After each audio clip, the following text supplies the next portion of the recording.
বিসমিল্লাহির রহমানির রহিম। পরম করুণাময় ও অসীম দয়ালু আল্লাহর নামে শুরু। আল কোরআন তোমায় দেখিয়ে দেবে জান্নাতের ঠিকানা, সহিহ হাদিস দেখিয়ে দেবে বেহেশতের ঠিকানা। আল কোরআন তোমায় দেখিয়ে দেবে জান্নাতের ঠিকানা। যদি বুঝে পড়ো কোরআন সঠিক পথের পাইবে সন্ধান। যদি বুঝে পড়ো কোরআন সঠিক পথের পাইবে সন্ধান। সেই পথে হওয়া গোয়ান আমল করো সব জনা। আল কোরআন তোমায় দেখিয়ে দেবে জান্নাতের ঠিকানা, সহিহ হাদিস দেখিয়ে দেবে বেহেশতের ঠিকানা। আল কোরআন তোমায় দেখিয়ে দেবে জান্নাতের ঠিকানা। কোনটা হালাল কোনটা হারাম পড়লে বুঝবি আল্লাহর কালাম। কোনটা হালাল কোনটা হারাম পড়লে বুঝবি আল্লাহর কালাম। কোন পথে চলবে তুমি কোন পথে আছে মানা। আল কোরআন তোমায় দেখিয়ে দেবে জান্নাতের ঠিকানা, সহিহ হাদিস দেখিয়ে দেবে বেহেশতের ঠিকানা। আসসালামু আলাইকুম ওয়া রাহমাতুল্লাহি ওয়া বারাকাতুহু। ইন্নাল হামদালিল্লাহি ওয়াহদাহু ওয়াস-সালাতু ওয়াস-সালামু আলা রাসূলিল্লাহ ওয়া আলা আলিহি ওয়া সাহবিহি ওয়া মান তাবি'আহুম বিইহসানিন ইলা ইয়াউমিদ্দিন। আম্মা বা'দু ফাআউযু বিল্লাহি মিনাশ শাইতানির রাজীম। বিসমিল্লাহির রহমানির রহিম। قال الله تعالى في القرآن الحكيم: يرفع الله الذين آمنوا منكم والذين أوتوا العلم درجات। যাবতীয় প্রশংসা একমাত্র সেই মহামহিয়ান মহান রব্বুল আলামিনের জন্য, যার অশেষ মেহেরবানিতে আমরা ইকরা সংগঠনের উদ্যোগে এবং দাম্মাম ইসলামিক সেন্টারের সার্বিক সহযোগিতায় আপনাদের এই কাব্বানি ক্যাম্পে দ্বিতীয়বারের মতো ইসলামী বার্ষিক মহাসম্মেলন অনুষ্ঠান করতে পারছি। সেই মহান রব্বুল আলামিনের শুকরিয়া আদা করি, আলহামদুলিল্লাহ। সালাত ও সালাম বর্ষিত হোক প্রিয় নবী মুহাম্মদ রাসূলুল্লাহ সাল্লাল্লাহু আলাইহি ওয়াসাল্লামের উপরে। সম্মানিত ভাই এবং বন্ধুগণ, আপনারা জানেন আজ 4 ডিসেম্বর 2014 ইংরেজি, 12ই সফর 1436 হিজরি, রোজ বৃহস্পতিবার আপনাদের এই ক্যাম্পে বার্ষিক ইসলামী মহাসম্মেলন অনুষ্ঠিত হচ্ছে। যারা বাইরে আছেন তারা দ্রুত ভিতরে চলে আসুন, যারা রুমে আছেন তারা মসজিদে প্রবেশ করুন। আমাদের দ্বিতীয় অধিবেশন এখনই শুরু হতে যাচ্ছে।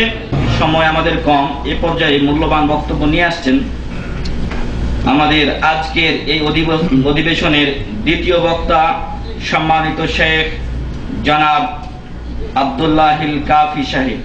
জনাব আব্দুল্লাহিল কাফি সাহেব দায়ী ইসলামিক সেন্টার জুবাই, যিনি দীর্ঘ প্রায় 1.5 যুগ ধরে লেখনী, বক্তব্য এবং ইত্যাদি মাধ্যমে দাওয়াতের খেদমত আঞ্জাম দিয়ে যাচ্ছেন।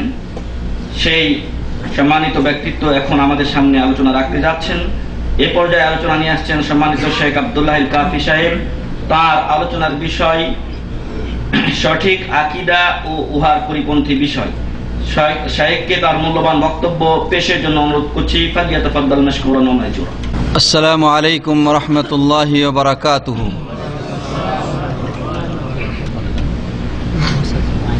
ইন্নাল হামদালিল্লাহ নাহমাদুহু ওয়া নাস্তাঈনুহু ওয়া নাউযু বিল্লাহি মিন শুরুরি আনফুসিনা ওয়া মিন সাইয়্যাতি আ'মালিনা। মান ইয়াহদিহিল্লাহু ফালা মুদিল্লা লাহু ওয়া মান ইউদ্লিল ফালা হাদিয়া লাহু। وأشهد أن لا إله إلا الله وحده لا شريك له وأشهد أن محمدا عبده ورسوله. أما بعد فإن خير الحديث كتاب الله وخير الهدي هدي محمد صلى الله عليه وسلم وشر الأمور محدثاتها وكل محدثة بدعة وكل بدعة ضلالة وكل ضلالة في النار ثم أما بعد فأعوذ بالله من الشيطان الرجيم فاعلم أنه لا إله إلا الله واستغفر لذنبك وللمؤمنين وقال تعالى إن الله لا يغفر أن يشرك به ويغفر ما دون ذلك لمن يشاء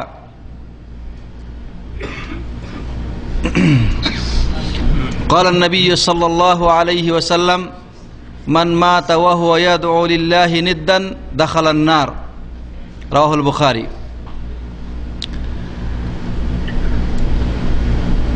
আজকের ইসলামী সম্মেলন কাবানি ক্যাম্পে একরা সংগঠন কর্তৃক আয়োজিত সম্মেলনে আগত মুহতারাম ওলামায়ে কেরাম, উপস্থিত প্রাণপ্রিয় দিন দরেদি ভাইয়েরা,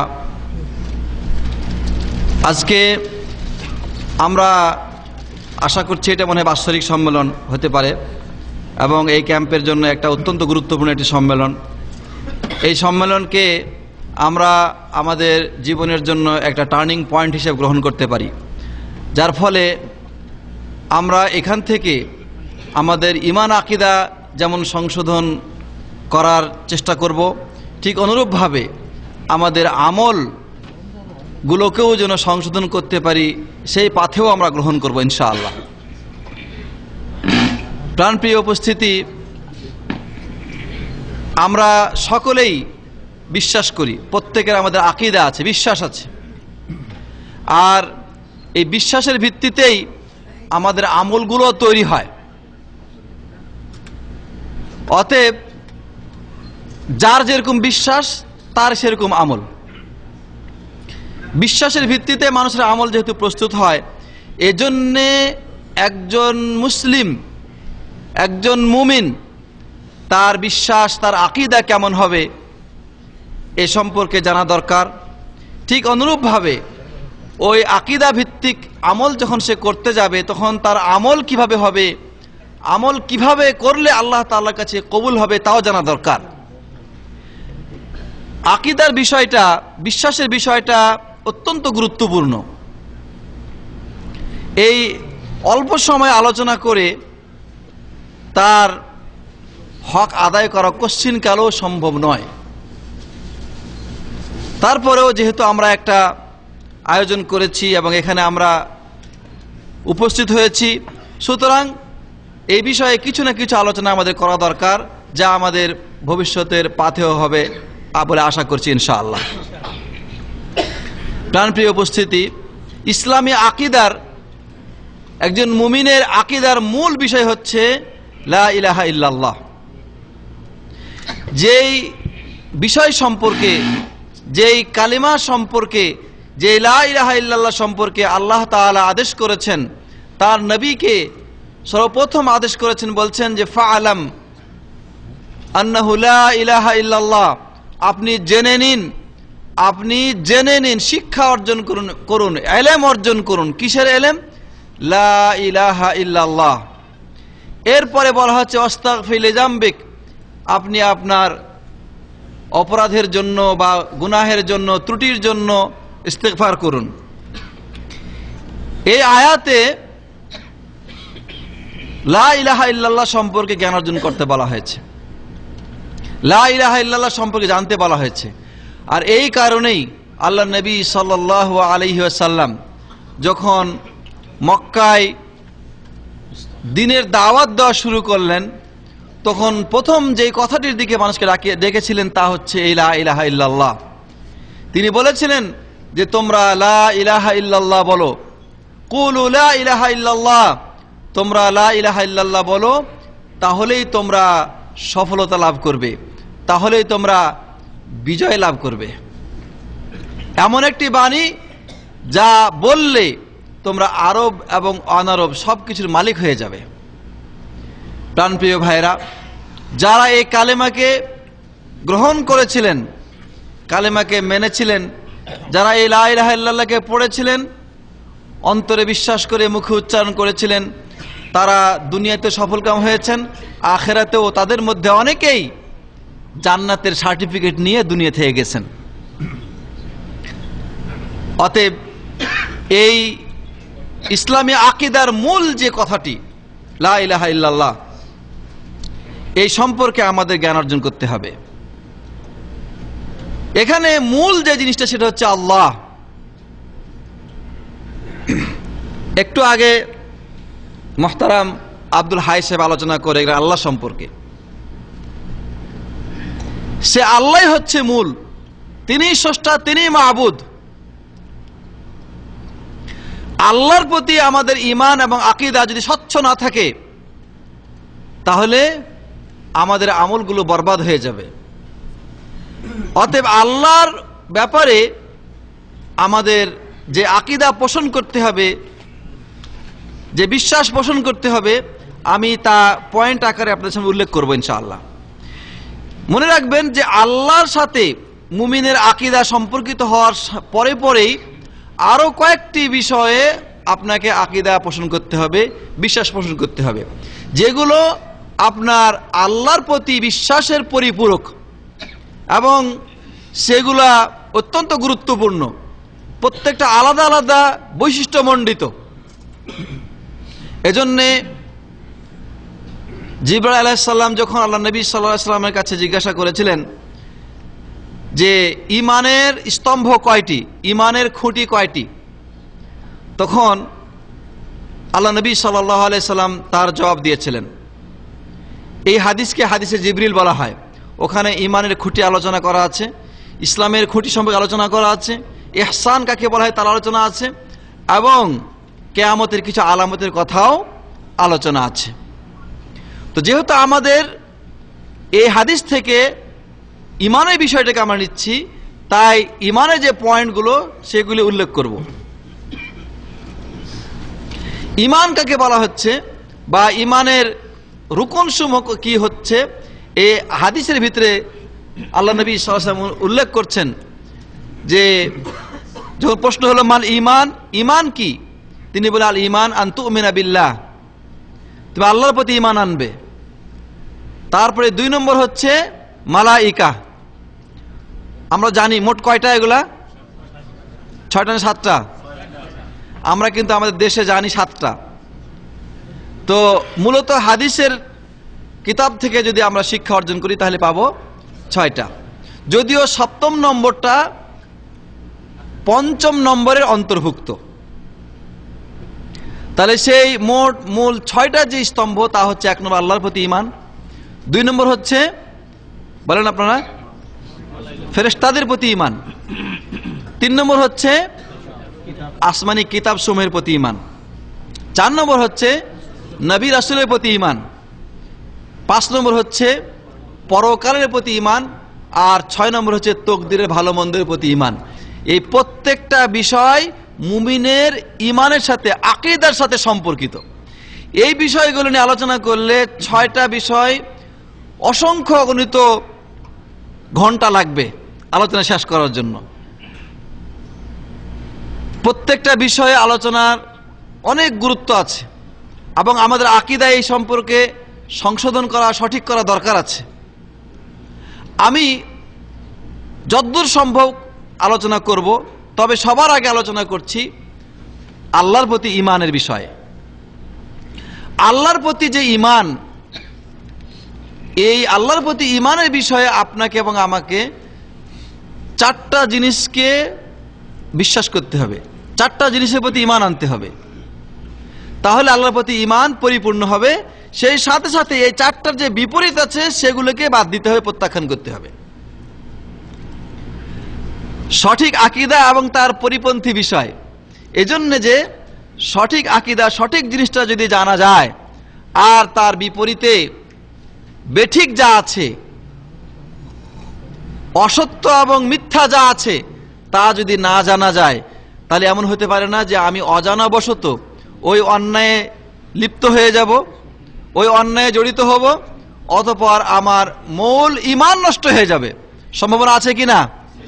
অতএব যেমন করে আমরা আকীদার সঠিক জিনিসগুলো জানবো, সাথে সাথে ওই আকীদার খেলাফ যা আছে সেটাও আমাদের জানতে হবে। এজন্য আপনি খেয়াল করেন যে আল্লাহ তাআলা আমাদের কালেমা শিখিয়েছেন। কি শিখিয়েছেন? যে লা ইলাহা ইল্লাল্লাহ। আগেই শিখিয়েছেন লা, আগেই দিলেন রেড সিগন্যাল। আপনি গাড়ি চালাইবেন, রাস্তায় নেমেছেন, সবার আগেই যদি আপনি রেড সিগন্যাল পেয়ে যান তখন কেমন লাগবে? সবার আগে বাধা। আল্লাহ সুবহানাহু ওয়া তাআলা আপনাকে সবার আগে বাধা দিয়েছেন, লা, নিষেধ করে দিলেন, না করে দিলেন। কি না করলেন? ইলাহা, মাবুদ বলতে যা কিছু আছে সবকে মানা করে দেওয়া হলো, নিষেধ করে দেওয়া হলো। এরপরে যা আপনাকে মানতে বলা হচ্ছে তা হচ্ছে ইল্লাল্লাহ, আল্লাহ। আল্লাহ ব্যতীত ইবাদতের উপযুক্ত কোনো মাবুদ নাই, এটা হচ্ছে মূল অর্থ, সঠিক অর্থ। সুতরাং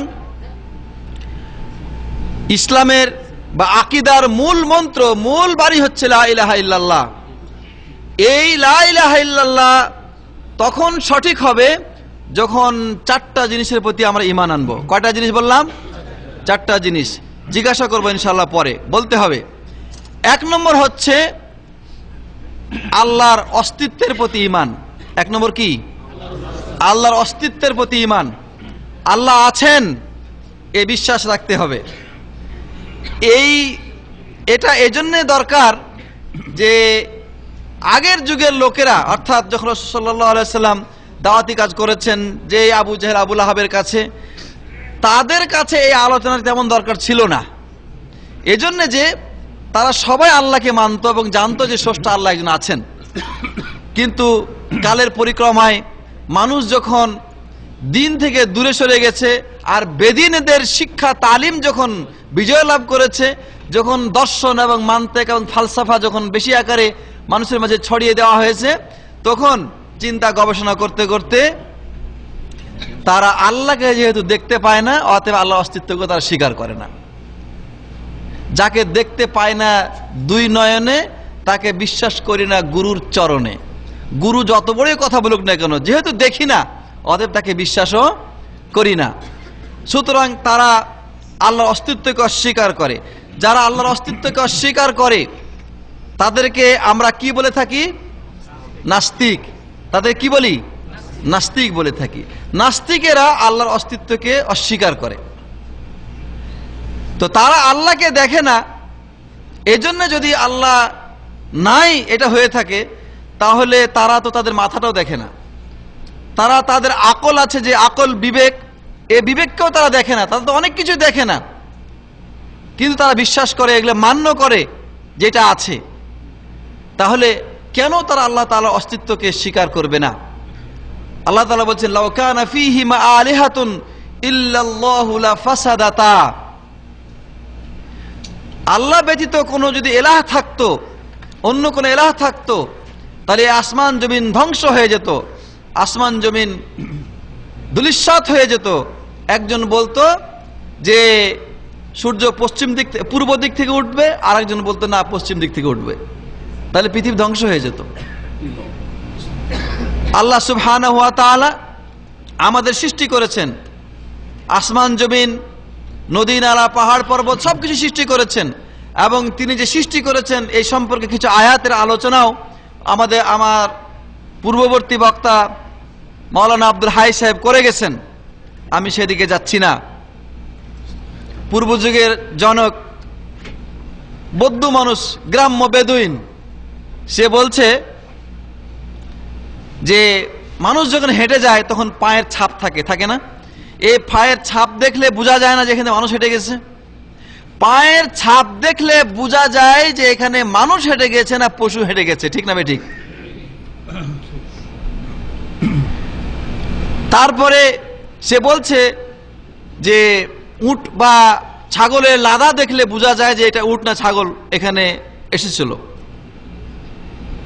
এই আকাশ, সূর্য, চন্দ্র বিভিন্ন কক্ষপথে এই জিনিসগুলি সঠিকভাবে পরিভ্রমণ করছে, এই সমুদ্র, এই গাছপালা, নদী নালা, এইসব কিছু সুচারুরূপে চলছে, এগুলো দেখলে কি বোঝা যায় না যে একজন স্রষ্টা তার পিছনে রয়েছে? সুতরাং আল্লাহ তাআলা আছেন, আল্লাহর অস্তিত্ব আছে, এটা আসমান জমিনের দিকে দৃষ্টিপাত করলে একজন মানুষ বুঝতে পারে। এমনকি আমি আমার নফসের দিকে যদি তাকাই, তাহলে আমি বুঝতে পারবো যে একজন স্রষ্টা আছেন যিনি আমাকে সৃষ্টি করেছেন। অতএব আল্লাহর অস্তিত্বের উপরে ঈমান আনতে হবে, এটা হচ্ছে প্রথম কথা। দ্বিতীয় কথা হচ্ছে আল্লাহর রুবুবিয়তের প্রতি ঈমান আনতে হবে। দ্বিতীয় কথা কি? আল্লাহর রুবুবিয়ত। রুবুবিয়ত মানে কি? রুবুবিয়ত মানে হচ্ছে যে আল্লাহ তিনি একমাত্র স্রষ্টা, তিনি একমাত্র লালন পালনকারী, তিনি একমাত্র রিজিক দানকারী, তিনি একমাত্র মৃত্যু দানকারী, তিনি একমাত্র আমাদেরকে পরিচালনাকারী, তিনি সন্তান দানকারী, তিনি আরোগ্য দানকারী, তিনি বিপদ দানকারী, বিপদ থেকে উদ্ধার দানকারী। এই বিশ্বাস আল্লাহর উপরে যখন আমি করব, তখন আল্লাহর প্রতি ঈমানের দ্বিতীয় রুকন আল্লাহর রুবুবিয়তের প্রতি ঈমান। একটু আগে আমার সম্মানিত বক্তা মাওলানা আব্দুল হাই সাহেব যে আলোচনা করে গেছেন যে আল্লাহ তাআলা আসমান জমিন সৃষ্টি করেছেন এবং শস্য শ্যামলা ফসল উৎপাদন করেছেন, এগুলি আল্লাহ তাআলা করেছেন। আল্লাহ বৃষ্টি দান করেন, এগুলি আল্লাহর রুবুবিয়তের পরিচয়। আর আল্লাহর এই রুবুবিয়ত সম্পর্কে ঈমান রাখত মক্কার কাফের মুশরিকরা। তাদেরকে আল্লাহ তাআলা প্রশ্ন করেছেন, আল্লাহ নবী সাল্লাল্লাহু আলাইহি ওয়াসাল্লামকে বলতে বলেছেন, ওয়ালা ইন সাআলতাহুম মান খালাকাস সামাওয়াতি ওয়াল আরদা লায়াকুলুন্নাল্লাহ। আপনি যদি তাদেরকে জিজ্ঞাসা করেন যে আসমান জমিন কে সৃষ্টি করেছে, তারা বলে আল্লাহ সৃষ্টি করেছে। তাহলে স্রষ্টা হচ্ছেন আল্লাহ। এই ব্যাপারে সেই যুগের লোকদের কোনো ইখতিলাফ ছিল না, মতভেদ ছিল না। আল্লাহ সুবহানাহু ওয়া তাআলা তাদের কাছে স্বীকৃতি নিয়েছেন এবং তারা সেটাকে স্বীকারও করেছে। তাহলে হায়াত মৌতের মালিক আল্লাহ, স্রষ্টা হচ্ছেন আল্লাহ, রিজিক দান করেন কে? আল্লাহ। এই সম্পর্কেও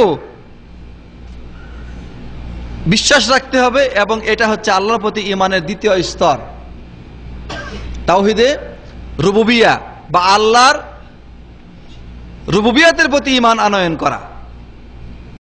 এর বিপরীত কোন মানুষ যদি বিশ্বাস করে যে দুনিয়াতে আল্লাহ ছাড়া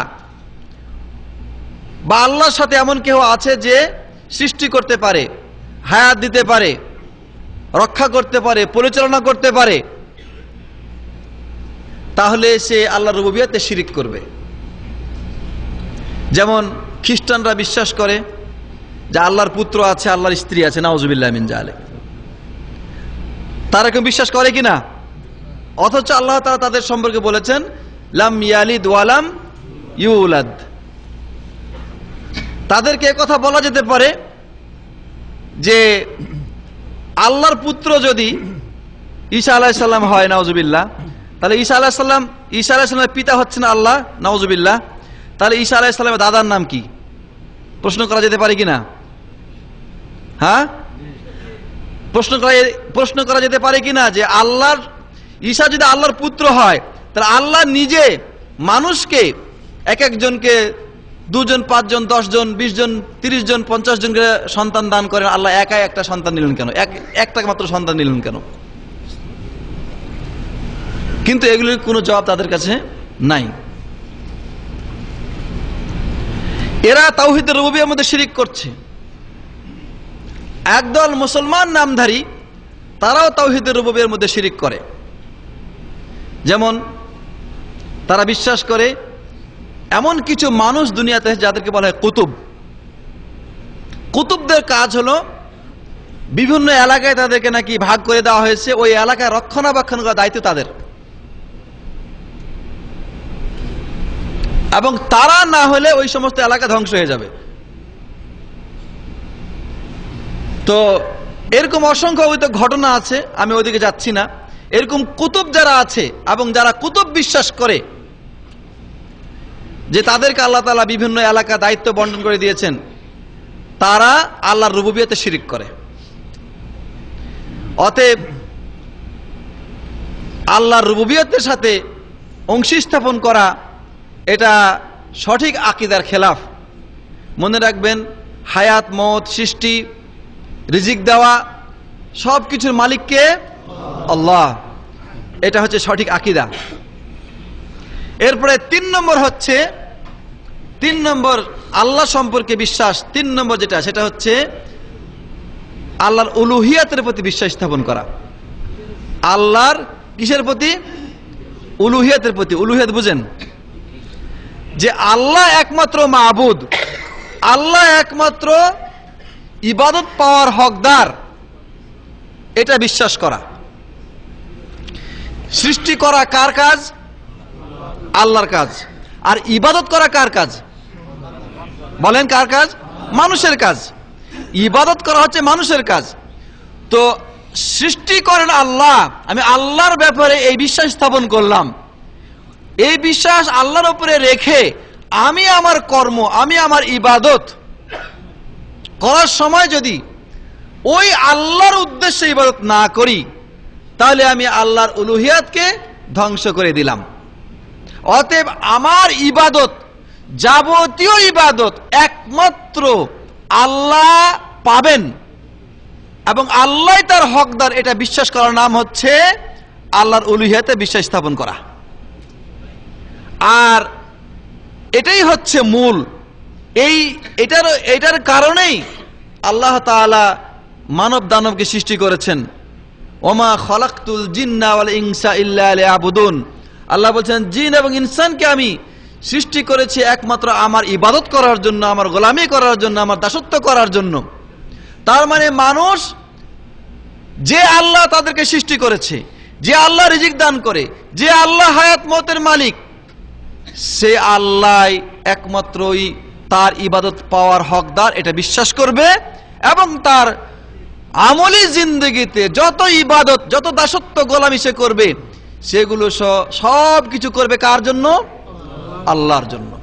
এটা হচ্ছে আপনার সঠিক আকীদা ইবাদতের ব্যাপারে।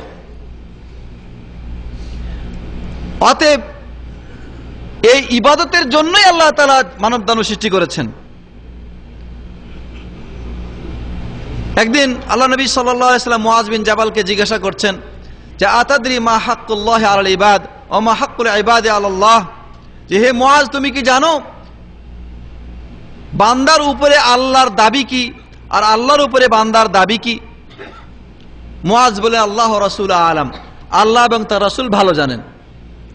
এরপরে রাসূলুল্লাহ সাল্লাল্লাহু আলাইহি ওয়াসাল্লাম নিজে জবাব দিলেন। তিনি বললেন, হাক্কুল ইবাদি, হাক্কুল্লাহি আলাল ইবাদি আন ইয়াবুদুহু ওয়া লা ইশরিকু বিহি শাইআ ওয়া হাক্কুল ইবাদি আলাল্লাহি আন লা ইউআযযিবা মান লা ইশরিকা বিহি শাইআ।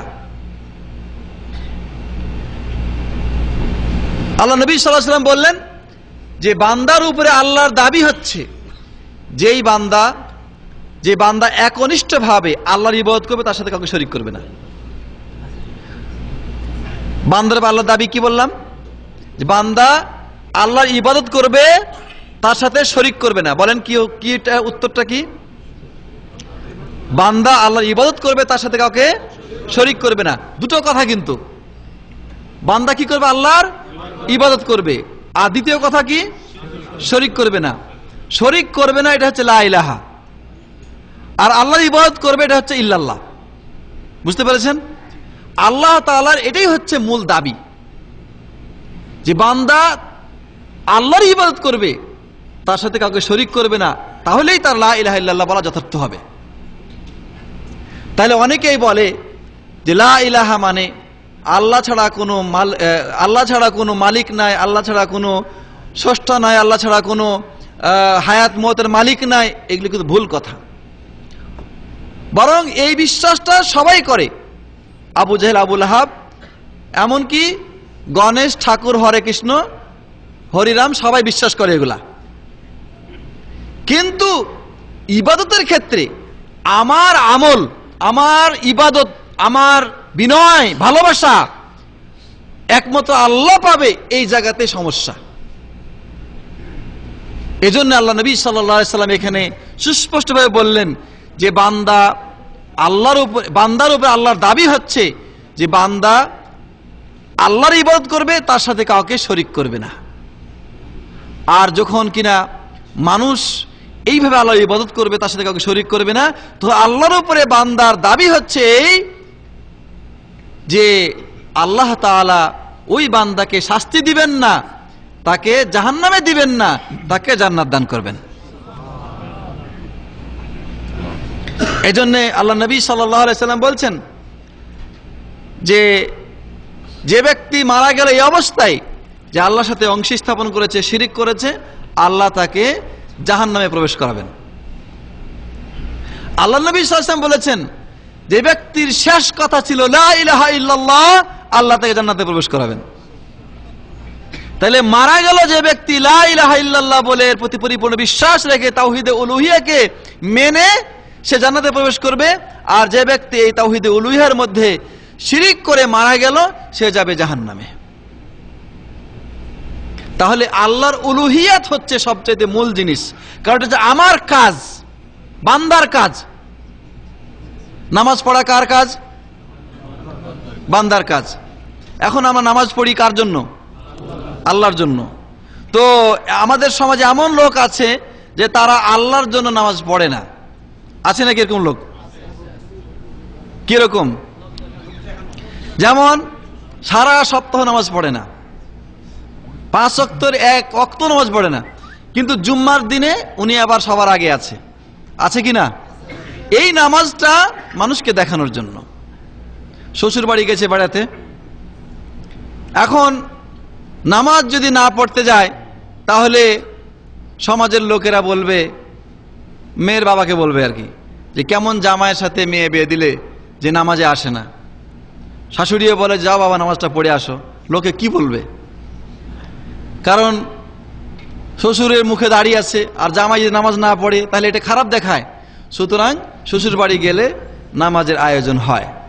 অথবা বাড়িতে কোনো মেহমান আসলো, এরকম মাওলানা সাহেব বা তাকে দাওয়াত দেওয়া হলো, তার সাথে নামাজে যাওয়া হয়। এই ধরনের সামাজিক নামাজ, সমাজ রক্ষা করার জন্য নামাজ আমাদের সমাজে আছে কিনা? এই ইবাদত কি আল্লাহর জন্য?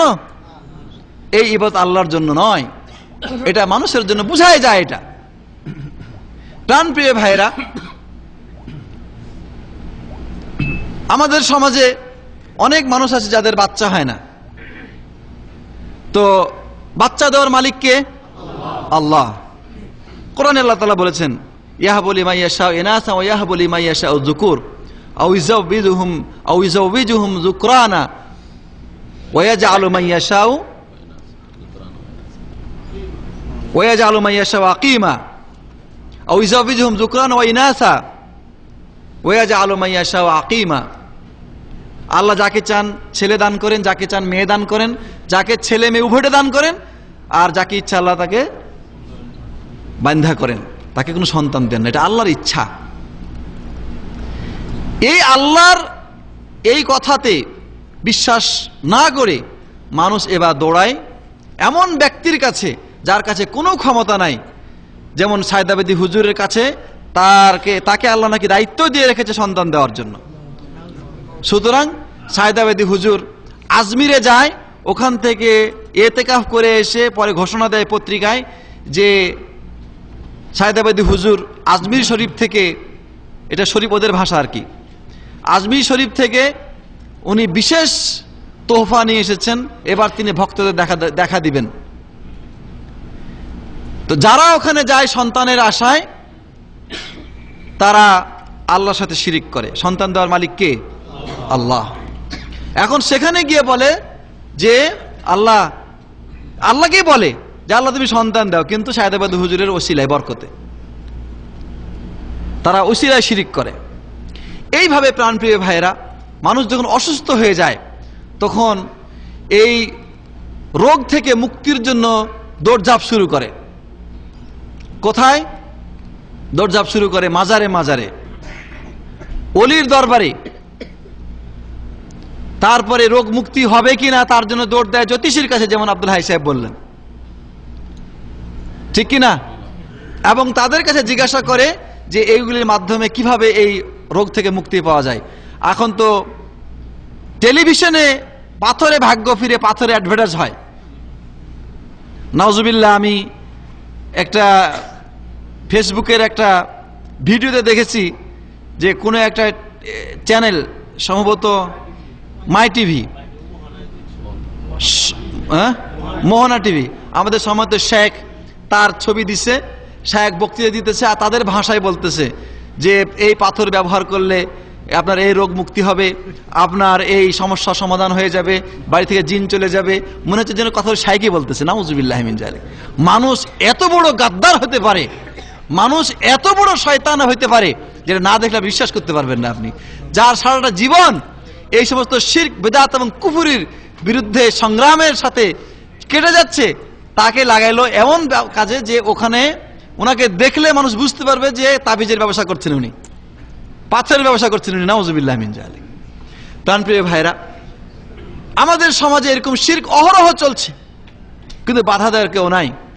এমনকি আল্লাহর রুবুবিয়ত উলুহিয়াতের ভিতরে শিরক বড় বড় স্টেজ বানায়া মাহফিলের মধ্যে হইতেছে, কিন্তু এ নিয়ে কারো মাথা ব্যথা নাই। আপনারা ইতিপূর্বে আমাদের শেখের আলোচনা শুনেছেন, প্রায় 5টা পর্ব চরমনায় পীর সম্পর্কে, 5 না 6টা, 6টি পর্ব শুনেছেন। এবং আমি মনে করি তাওহীদ শিখার জন্য এবং প্রকৃত পক্ষে ভণ্ড কারা তাদের মুখোশ উন্মোচন করে জনগণের সামনে প্রচার করে দেওয়ার জন্য এবং এই সম্পর্কে জ্ঞান অর্জন করার জন্য ওই 6টা লেকচার সবারই দেখা ওয়াজিব।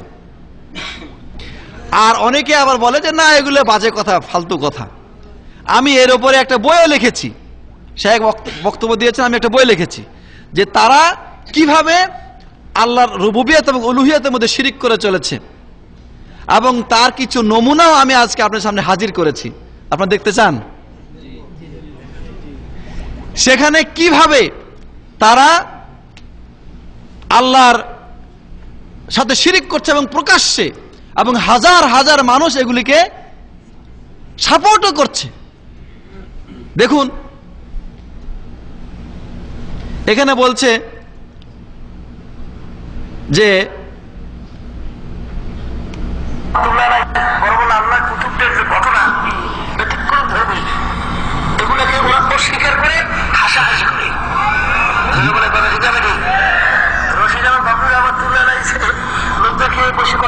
শোনা যাচ্ছে?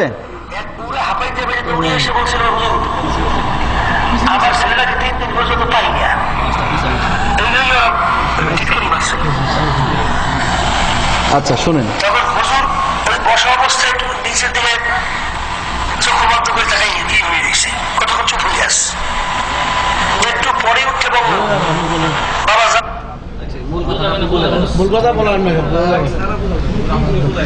এখানে এই ভিডিওটা যে কেউ নিতে পারেন, এবং একজন সুস্থ বিবেক সম্পন্ন মানুষ যে এখনো কোনো হুজুর মৌলবীর কাছে যায় নাই, আমি বলি ফিতরতের উপর আছে। আল্লাহ তাআলা বলছেন যে ফাকিম ওয়াজহাকা লিদ-দীনি হানিফা ফিতরাতাল্লাহিল্লাতী ফাতারান নাস আলাইহা লা তাবদীলা লিখালকিল্লাহ, যে তুমি নিজেকে ধাবিত করো সে আল্লাহর দিকে যিনি ফিতরত দিয়ে মানুষকে সৃষ্টি করেছেন। আল্লাহ নবী সাল্লাল্লাহু আলাইহি ওয়াসাল্লাম বলছেন যে কুল্লু মাউলুদিন ইউলাদু আল ফিতরা, প্রত্যেক সন্তান ফিতরত নিয়ে জন্মগ্রহণ করে। ফিতরত মানে হচ্ছে সঠিক আকীদা, সঠিক বিশ্বাস, মানুষ এটা নিয়ে জন্মগ্রহণ করে। তারপরে এই ফিতরতকে মানে আল্লাহকে মেনে নেওয়ার জ্ঞান, আল্লাহকে মেনে নেওয়ার বিবেক নিয়েই মানুষ সৃষ্টি লাভ করে, আল্লাহ তাদেরকে দুনিয়াতে পাঠান। কিন্তু পরবর্তীতে পরিবেশ তাদেরকে বিভ্রান্ত করে পথভ্রষ্ট করে। রাসূল সাল্লাল্লাহু আলাইহি ওয়াসাল্লাম বলছেন যে ফাআবাওয়াহু ইউহাব্বিদানিহি আয়ুনাসসিরানিহি, পিতামাতা তাদেরকে ইহুদি বানায় অথবা খ্রিস্টান বানায় অথবা বিভিন্ন ধর্মাবলম্বী বানায়। ঠিক এরকম ভাবে দেখেন এই কথাগুলি, এই আলোচনা আপনারা শুনেছেন, আমি শুধু দেখানোর জন্য এসেছি যে এই ভিডিওটা আপনাদের কাছে থাকা দরকার। যে রশিদ আহমদ গাঙ্গুহি সাহেব বসে আছেন, এমন সময় একজন লোক হন্তদন্ত হয়ে এসে তাকে বলল যে আমার ছেলেটা কয়দিন যাবত হারিয়ে গেছে, আমি তাকে খুঁজে পাচ্ছি না। তাৎক্ষণিকভাবে গাঙ্গুহি সাহেব ধ্যানে বসে গেলেন এবং কিছুক্ষণ পর ধ্যান থেকে মাথা উঠিয়ে তিনি বললেন যে তুমি যাও, তোমার ছেলে বাড়িতে হাজির হয়ে গেছে। এরপরে ওই লোক দৌড়াতে দৌড়াতে তার বাড়ি গেল, যায় দেখে যে বাড়ির উঠানে ছেলে বেহুশ হয়ে পড়ে আছে। তার চোখে মুখে পানি ছিটিয়ে দিল, ছিটিয়ে দিলে ছেলে এবার হুঁশে ফিরে আসলো। বলে বাবা কি অবস্থা, তুই এরকম কেন, তোর কোথায় ছিলি, কি হয়েছিল বল। ছেলে বলছে যে বাবা আমি অমুক দিন এশার নামাজ পড়ে মসজিদ থেকে আসছিলাম, হঠাৎ করে কে যেন আমাকে উঠিয়ে নিয়ে গেল। আমি যখন দেখি আমি নিজেকে দেখি যে আমি একটা এমন চরে একটা দ্বীপে আছি যেখানে কোনো জনমানব নাই, আমি খুব পেরেশানি অবস্থায় আছি। কিছুক্ষণ আগে সেখানে দেখি যে আল্লাহর কুতুব গাঙ্গুহি সাহেব হাজির। উনি আমাকে হাত ধরে বলছে এই ছেলে তুমি এখানে কি করছো। উনি আমাকে এই কথা বলে হাত ধরলেন, তারপরে আমার কিছু মনে নেই বাবা কি হয়েছে, এবার আপনি আমাকে এখন এই যে মাথায় পানি ছিটাইলেন, এরপরে আমার হুঁশ হইল। যখন এই বক্তব্য দেওয়া হচ্ছে সবাই ও এইভাবে সুবহানাল্লাহ আলহামদুলিল্লাহ এইভাবে তারা আওয়াজ করতেছে। প্রাণপ্রিয় ভাইরা, বক্তব্য নিজের মুখে তাদের কণ্ঠে শুনেন। আমরা হয়তো বই পড়ে বললে বা আমাদের শায়েখ বলতেছে বই পড়ে, বা হয়তো অনেকে মনে করবে যে না এগুলো বানোয়াট কথা। এবার তাদের মুখে সরাসরি বর্তমানে যে পীর, গদ্দিনসীন পীর, পীরের রাজতন্ত্র, পীরের রাজতন্ত্র চলছে এখন, সেই পীরের মুখ থেকে এই ভাষাগুলি শুনেন। আর একটা ঘটনা উল্লেখ করছে এবং সেটাও শায়েখের বক্তব্যে আছে এবং আমার বইও আছে এবং তাদের এই মুখ থেকেও পাবেন আপনি। সেটা হচ্ছে কি যে একদল হাজী সাহেব স্টিমারে হজ শেষ করে তারা যাইতেছে, ফেরত যাইতেছে। তো যাওয়ার পরে রাস্তায় স্টিমারের নাবিক রাস্তা হারিয়ে ফেললো, এমন এক দিয়ে গেল যেখান থেকে ফিরে আসা মুশকিল হয়ে যাবে। যখন এই খবর হাজীদের কাছে পৌঁছলো, হাজীরা কান্নাকাটি শুরু করলো এবং প্রত্যেকেই খেজুর আর জমজম পানি আর তসবি আর রুমাল এগুলি সামনে বের করে ছোট বাচ্চাদের যে এগুলো আল্লাহ তাদের জন্য এনেছি এগুলিকে উশিরা করে তারা দোয়া শুরু করে দিল। ফলে কিছুক্ষণ পরে তাদের মধ্যে ছিলেন দেওবন্দ মাদ্রাসার মুহতামিম সাহেব। তার নাকি ঝিমুনি আসলো, তন্দ্রা আসলো। তো এই ঝিমুনিতে তিনি স্বপ্নে দেখেন যে, স্বপ্নে যা দেখলেন তা বলতেছি, তিনি ঝিমুনি থেকে যখন জাগ্রত হলেন, জাগ্রত হয়ে সব হাজীকে ডাক দিয়ে বললেন আর চিন্তা করেন না, আপনাদের কাজ হয়ে গেছে। কি কাজ হয়েছে? যে আল্লাহ তাআলা তোমাদের এই কান্নাকাটি দেখে সহ্য করতে পারেন, আল্লাহ তাআলা তার কুতুবকে গাঙ্গুহি সাহেবকে পাঠাই দিয়েছে তোমাদেরকে উদ্ধার করার জন্য। তারপরে গাঙ্গুহি সাহেব নাকি ওই জাহাজটাকে কাঁধে করে তার পথ সঠিক পথে বা সঠিক রাস্তায় করে দিয়েছেন। পরে হাজিরা ঠিক মতো তার বাড়িতে গিয়ে পৌঁছে গেছেন। এরপরে মুহতামিম সাহেব ওখানে যাওয়ার পরে ছাত্রদের জিজ্ঞাসা করছেন, আচ্ছা অমুক সময় গাঙ্গুহি সাহেবের ব্যাপারে তোমরা কিছু জানো? তো বলতেছে একজন তার খাস ছাত্র, সে বলতেছে যে অমুক সময় তিনি অনুপস্থিত ছিলেন, পরে দেখেছি যে তার কাঁধে স্টিমারের রং লেগে রয়েছে। এই বক্তব্য বানায় বলছি না, এখানে আছে ভিডিওতে। তা স্টিমারের রং তার গায়ে লেগে আছে। আল্লাহু আকবার। অথচ এই যে মানুষ এগুলো বিশ্বাস করে এবং তা এই কথাগুলি বলার সাথে সাথে সেখানে সুবহানাল্লাহ আলহামদুলিল্লাহ হয়ে চলতেছে। যারা ফেসবুক ব্যবহার করেন তারা সবাই দেখেছেন এই ঘটনা, এখন পাওয়া যাচ্ছে ফেসবুকে, এটা অনেকে শেয়ার করতেছে। প্রাণপ্রিয় ভাইরা, কোন তাওহীদ, কোন ইসলাম তারা পালন করে। মক্কার কাফের মুশরিকরা তারা যখন স্টিমার ভ্রমণে বের হতো, নৌকা ভ্রমণে সাগর পথে বের হতো, বিপদ আসবে, স্বাভাবিক, এটা ঝড় তুফান আসবে, বিপদ আসবে, কিন্তু সেই বিপদের মুহূর্তে তারা কি করত? তাদের সম্পর্কে আল্লাহ তাআলা কোরআনে কারিমে বলছেন, ওয়াইজা রাকিবু ফিল ফুলকি দাউল্লাহ মুখলিসিনা লাহুদ্দিন ফালাম্মা নাজ্জাহুম ইলাল বাররি ইযা হুম ইশরিকুন।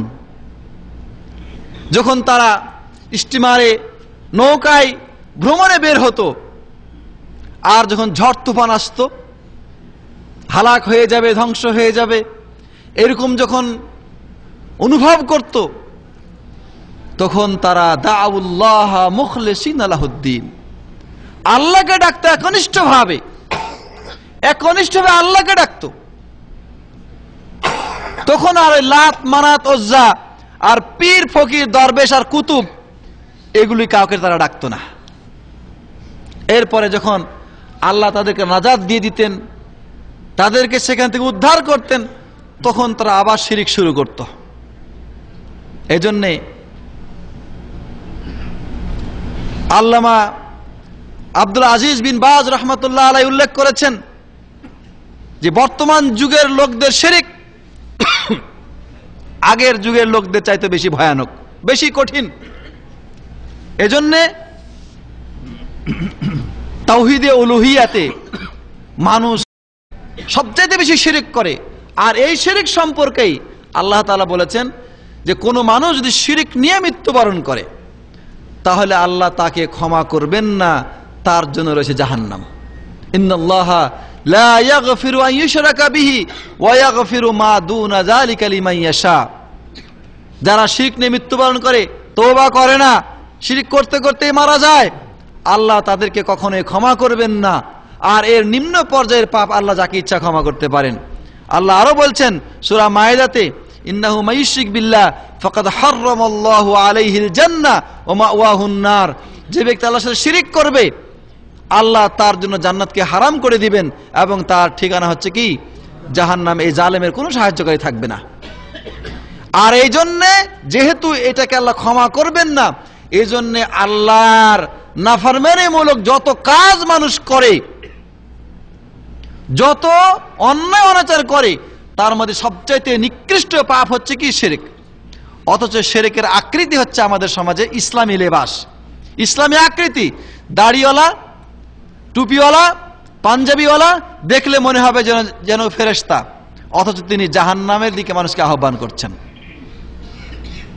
ঠিক না বে ঠিক? এমন অনেক পাবেন আপনি। এই জন্যে সাবধান হতে হবে।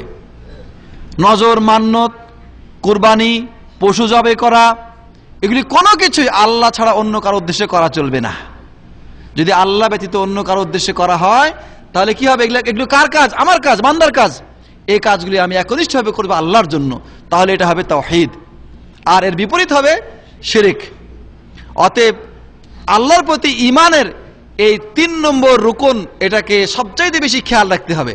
আপনার ইবাদত, আপনার মুখের কথা, আপনার আচরণ, আপনার মনের বিশ্বাস, আপনার রুকু সেজদা, সব কিছু আল্লাহমুখী হইতে হবে। কুল ইন্না সলাতি ওয়া নুসুকি ওয়া মাহইয়ায়া ওয়া মামাতি লিল্লাহি রাব্বিল আলামিন। কোনো পীরের জন্য নয়, কোনো ওলির জন্য নয়, কোনো মাজারের জন্য নয়, কারো জন্য নয়, একমাত্র আল্লাহর জন্য। এটা হচ্ছে 3 নম্বর কথা। আর 4 নম্বর কথা হচ্ছে যে আল্লাহর প্রতি আপনাকে ঈমান রাখতে হবে আল্লাহর আসমা এবং সিফাতের উপরে। আল্লাহর অনেকগুলো সুন্দর সুন্দর নাম আছে এবং অনেকগুলো সুন্দর সুন্দর গুণাবলী আছে। আল্লাহর নাম এবং গুণাবলীগুলো যেইভাবে আল্লাহ তাআলা তার জন্য নির্ধারণ করেছেন বা তার নবী নির্ধারণ করেছেন, সেগুলিকে সেভাবেই মানতে হবে। এ ধরনের কোনো অপব্যাখ্যা করা চলবে না, অস্বীকার করা চলবে না। যেভাবে আছে সেভাবেই মানতে হবে। আল্লাহ রাজ্জাক, আর রহমান, আল মান্নান, এই সব, আল গফফার, আল কুদ্দুস, আল্লাহর অনেক নাম আছে। এই নামগুলোকে যথাযথভাবে তার প্রতি বিশ্বাস স্থাপন করতে হবে এবং এই গুণাবলীগুলো আল্লাহর মধ্যে আছে এটাও বিশ্বাস স্থাপন করতে হবে। এটাকে অপব্যাখ্যা করা চলবে না। আল্লাহ বলছে আর রহমান ও আল্লাহ আরশ ইস্তাওয়া।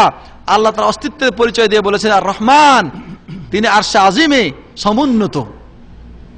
আর লোকেরা বলে যে আল্লাহ সব জায়গায় সবকিছুতে বিরাজমান, আল্লাহ নিরাকার, তিনি সব জায়গায় সবকিছুতে বিরাজমান। এটা আল্লাহর আসমা এবং সিফাতের মধ্যে ইলহাদ, কুফরি।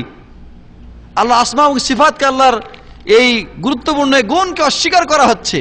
সুতরাং যারা আল্লাহকে নিরাকার বিশ্বাস করে, নিরাকার কোনো কিছু দেখা যায়, যা নিরাকার তা দেখা যায়, এই ঘরে বাতাস আছে দেখা যায়, অনুভব করা যায়।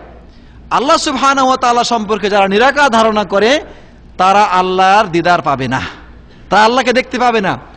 আর আপনারা আল্লাহকে দেখতে চান আল্লাহকে?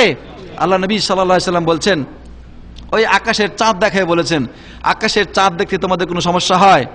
সাহাবীরা বললেন, না, কোনো সমস্যা হয় না। পূর্ণিমার চাঁদ দেখতে আমাদের কোনো সমস্যা হয় না। তিনি বললেন যে তোমরা জান্নাতের মাঝে আল্লাহকে দেখবে, তোমাদের কোনো সমস্যা হবে না। সুবহানাল্লাহ বিহামদি। আর আল্লাহ তাআলা মুমিন বান্দাদের জন্য জান্নাতে যত রকমের নিয়ামত তৈরি করে রেখেছেন, সেই নিয়ামতগুলোর মধ্যে সবচাইতে গুরুত্বপূর্ণ এবং সবচাইতে আকর্ষণীয় নিয়ামত হচ্ছে আল্লাহর দিদার লাভ। আল্লাহ যেন আমাদেরকে সেই দিদার থেকে বঞ্চিত না করেন।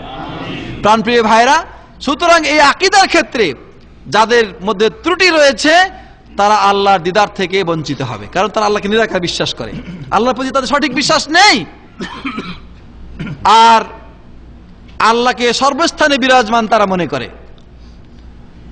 হিন্দুদের মধ্যে আকীদা আছে যে তাদের ভগবান সবকিছুতে বিরাজমান, এজন্যে যে কোনোখানে গেলে একটু ভালো কিছু বড় কিছু দেখলে এটাকে ভগবান মনে করে। একটা গাছ দেখলে, সেই যুগের লোকেরা, আপনার মক্কার কাফেররা এরকম করতো। কোনো জায়গায় বের হয়েছে, এখন ভগবান দরকার, কি করছে? রান্না করার জন্য 3টা পাথর জোগাড় করেছে, একটা পাথরকে তা ভগবান বানায় ফেলছে। এর মধ্যে ভগবান আছে, ভগবান সব জায়গাতে আছে, একটা মানলেই হলো, সুতরাং এটাকে ভগবান মানলাম আমরা।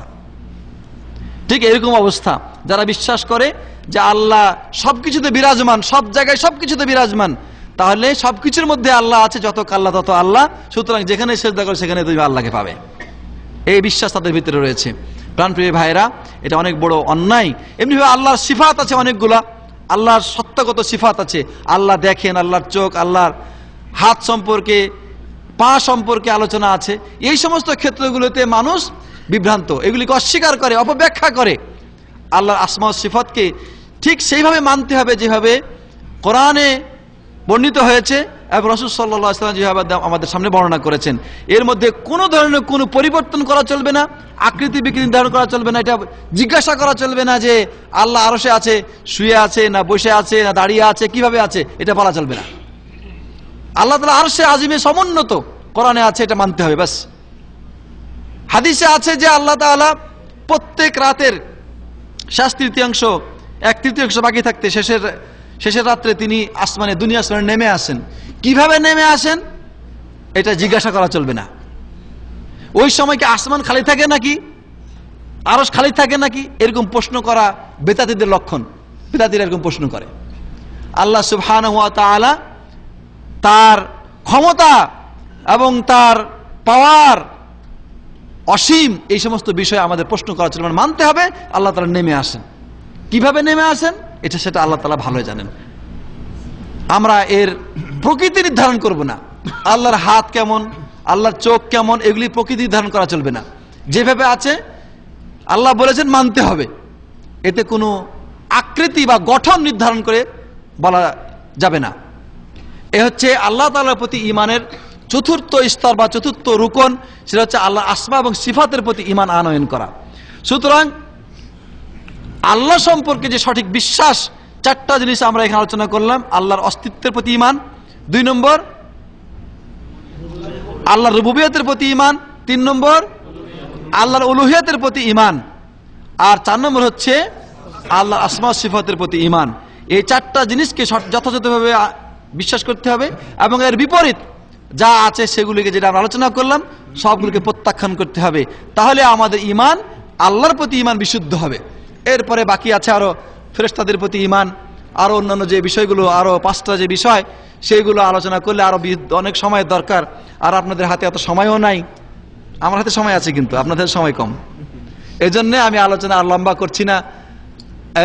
তাছাড়া আরো গুরুত্বপূর্ণ বিষয় আছে ইনশাআল্লাহ। যদি এই আল্লাহ সম্পর্কে যে বিশ্বাস, এই ক্ষেত্রে যদি আমরা সংশোধন হয়ে যেতে পারি, তাহলে বাকি বিষয়গুলোতে বেশি একটা সমস্যা নাই আলহামদুলিল্লাহ। যদিও আমাদের নবী সম্পর্কে একটু সমস্যা আছে। নবীকে তারা অনেকে আল্লাহর আসনে বসায় দেয়, নবীকে আল্লাহর নূর দিয়ে সৃষ্টির সময় কথা বলে, এবং এটা সহিহ আকীদার সম্পূর্ণ পরিপন্থী কথা। নবী রাসূলুল্লাহ সাল্লাল্লাহু আলাইহি সাল্লাম আদম আলাইহিস সালামের একজন সন্তান। আদমের যে সন্তান আপনি মানেন তাকে, যদি নবীজিকে আদমের সন্তান মানেন, তাহলে অন্যান্য সন্তানরা যেরকম উনিও সেরকম। তো এই পার্থক্য হচ্ছে এই যে সকল সন্তানের মধ্যে উনি সর্দার, উনি শ্রেষ্ঠ, এটা পার্থক্য। উনি সাইয়্যিদুল মুরসালিন, সাইয়্যিদুল বাশার। তার যে সম্মান এবং ফজিলত সম্পর্কে যত কথা আছে আল্লাহ তাআলা এবং রাসূল সাল্লাল্লাহু আলাইহি ওয়াসাল্লাম যেগুলো বলেছেন, সাহাবায়ে কেরাম যেগুলো আলোচনা করেছেন, এর অতিরিক্ত কথা বললে আল্লাহর সাথে শিরিক হয়ে যায়। প্রাণপ্রিয় ভাইরা, একদিন এক লোক এসে বলল যে মাশাআল্লাহ ওয়াশিত, আল্লাহ যা চায় এবং আপনি যা চান। সাথে সাথে নবীজি বললেন যে আজআলতানিল্লাহি নিদ্দান, তুমি কি আমাকে আল্লাহ সমকক্ষ করে দিলে? দেখেন কত কঠিন কথা, সামান্য একটা কথা, আল্লাহ যা চায় এবং আপনি যা চান। তিনি শিখাই দিলেন তুমি এই কথা বলবে না, তুমি বলবে যে আল্লাহ যা চায় অতঃপর আপনি যা চান। এই ছোট্ট একটা কথা নবীজি প্রতিবাদ করলেন, অথচ লোকেরা বলছে যে আল্লাহ তাকে নবী নাকি আল্লাহর নূর থেকে তৈরি হয়েছে, এবং তারা এই কথা বিশ্বাস করে, তাদের মধ্যে অনেকে এই কথা বিশ্বাস করে যে ও যে মুস্তাবি আরস্তা খোদা হোকার উতার পড়া মাদিনা মে মুস্তফা হোকার। হ্যাঁ, এরকম কথা তারা বলে যে আল্লাহ খোদা এবং আহমাদ এবং আহাদ একই জিনিস। মানুষকে হেদায়েত করার জন্য আহাদ আহমাদের রূপ ধরে দুনিয়াতে এসেছে। এরকম কুফরি বিশ্বাস, শিরকি বিশ্বাস নবী সম্পর্কে মানুষ করে। অতএব রাসূলুল্লাহ সাল্লাল্লাহু আলাইহি ওয়াসাল্লাম সম্পর্কে আমি শুধু একটা কথা বলে শেষ করে দিচ্ছি যে রাসূল সম্পর্কে বিশ্বাস করতে হবে। বিশ্বাসের ব্যাপারে আপনাকে 5টা জিনিসের প্রতি খেয়াল রাখতে হবে, তাহলে আপনার বিশ্বাস সঠিক হবে। 1 নম্বর হচ্ছে এই যে তিনি যে সমস্ত কথা অতীত ভবিষ্যতের গায়েবী কথা বলেছেন এগুলো বিশ্বাস করতে হবে। 2 নম্বর কথা হচ্ছে তিনি যা করতে আদেশ করেছেন তা মানতে হবে, তিনি যা নিষেধ করেছেন তা থেকে আপনাকে বিরত থাকতে হবে। 4 নম্বর কথা হচ্ছে যেই পদ্ধতিতে তিনি আল্লাহর ইবাদত করেছেন সেই পদ্ধতি অনুযায়ী আপনাকে আল্লাহর ইবাদত করতে হবে। আর 5 নম্বর কথা হচ্ছে তার দ্বীনের মাঝে বেদাত সৃষ্টি করা চলবে না, তাহলেই মুহাম্মদুর রাসূলুল্লাহ বলা সার্থক হবে। কালেমার যে দ্বিতীয় পার্ট মুহাম্মদুর রাসূলুল্লাহ বলা সার্থক হবে। আল্লাহ তাআলার কাছে আমি দোয়া করি আল্লাহ রাব্বুল আলামিন যেন আমাদের সবারই ঈমান এবং আকীদাকে সংশোধন করে দেন, এবং এই আকীদা বিরোধী যত কুফরি এবং শিরকি বিশ্বাস রয়েছে, আকীদা রয়েছে, সেগুলো থেকে আল্লাহ তাআলা আমাদেরকে রক্ষা করেন, সেগুলিকে চেনার তৌফিক দান করেন, সেগুলি থেকে বেঁচে চলার তৌফিক দান করেন। আল্লাহুম্মা আমিন। আকুলু ক্বালি হাযা আস্তাগফিরুল্লাহ লি ওয়া লাকুম সাইয়্যিদুল মুসলিমিন ওয়া সাল্লাল্লাহু আলা নাবিয়িনা মুহাম্মদ ওয়া আলা আলিহি ওয়া সাহবিহি আজমাইন। আসসালামু আলাইকুম ওয়া রাহমাতুল্লাহি ওয়া বারাকাতুহু।